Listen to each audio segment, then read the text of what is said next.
আসসালামু আলাইকুম প্রিয় শিক্ষার্থীরা, তোমাদের সামনে নো এবং নটের দ্বিধা দূর করতে একটি চমৎকার একটা ভিডিও নিয়ে এসলাম। আচ্ছা, তোমরা মনে হয় নো এবং নট নিয়ে প্রায়ই কনফিউজড থাকো, ঠিক না? চলো আজকে আমরা নো এবং নটের যে দ্বিধা এটা দূর করব। কখন নো বসবে কখন নট বসবে দেখো, সুন্দর একটা নিয়ম মনে রাখো। সেটা হচ্ছে, তুমি নো এর সাথে সবসময় নাউন বসাবা, অর্থাৎ যখনই নাউন থাকবে তখনই নো হবে, যখনই নো হবে তখনই নাউন হবে।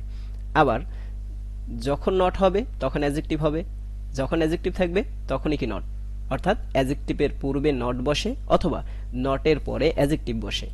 আর এখানে কি বলছি, যে নাউনের আগে নো বসে অথবা নো এর পরে কি বসে, নাউন বসে। আচ্ছা, তুমি মনে হয় নাউন বা অ্যাজেক্টিভ নিয়ে একটু কনফিউজড, যে নাউন কোনটা অ্যাজেক্টিভ কোনটা। যারা নাউন বা অ্যাজেক্টিভ চেনো না তারা একটু নিচে খেয়াল করো, নাউন কোনগুলো। তোমরা হয়তো জেনে থাকবে নাউন মানে হচ্ছে নাম। নাউন হচ্ছে কি, কোনো কিছুর নাম। যেমন বুক, বই, টেবল, কার, ফোন, টিভি, কম্পিউটার, এইগুলো হচ্ছে নাম, অর্থাৎ কোনো কিছুর কি নাম, যেটা দ্বারা কোনো কিছুর নাম বোঝাবে সেটা হচ্ছে নাউন। আর যেটা কোনো, যে শব্দগুলো দ্বারা কোনো দোষ, গুণ, অবস্থা, সংখ্যা, পরিমাণ বোঝাবে সেটা হচ্ছে কি অ্যাডজেক্টিভ। আবারও বলি, দোষ, গুণ, অবস্থা বোঝাবে সেটা হচ্ছে কি অ্যাডজেক্টিভ। যেমন গুড, গুড কি ভালো, গুড ভালো, তো এটা হচ্ছে কি অ্যাডজেক্টিভ। ব্যাড মন্দ, অ্যাডজেক্টিভ। ওয়েল ভালো, অ্যাডজেক্টিভ। পোর দরিদ্র কোনো মানুষের অবস্থা, অ্যাডজেক্টিভ। ইল অসুস্থ কোনো মানুষ অসুস্থ হলে তার অবস্থাকে প্রকাশ করে, তাহলে সেটা কি অ্যাডজেক্টিভ। অর্থাৎ সর্বসাকল্যে অনেস্ট, নাইস, কোনো কিছুর দোষ, গুণ, অবস্থা হলো অ্যাডজেক্টিভ। এবারে আবারও বলি, নাউন কোনো কিছুর নাম নাউন, আর কোনো কিছুর দোষ, গুণ, অবস্থা হলে কি adjective.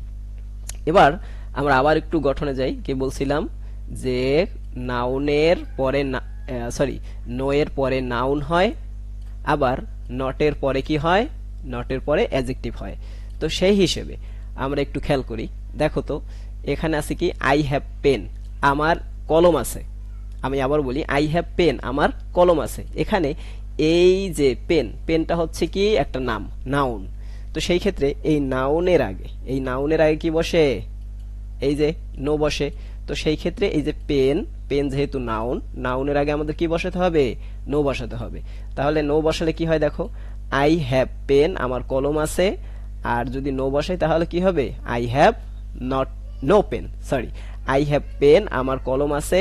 I have no pen, আমার কলম নেই। আর এখানে যদি তুমি বসাতা, যে এই নো এর জায়গায় নট বসাইতা, তাহলে কি হইতো, তাহলে আই হ্যাভ নট পেন। বিষয়টা আমাদের নিয়মের সাথে যায় না। তো পরবর্তীতে আরেকটু দেখো, শি ইজ বিউটিফুল, সে হয় সুন্দর।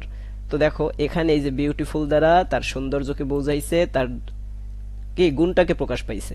তো সেই ক্ষেত্রে বা অবস্থাকে প্রকাশ করছে।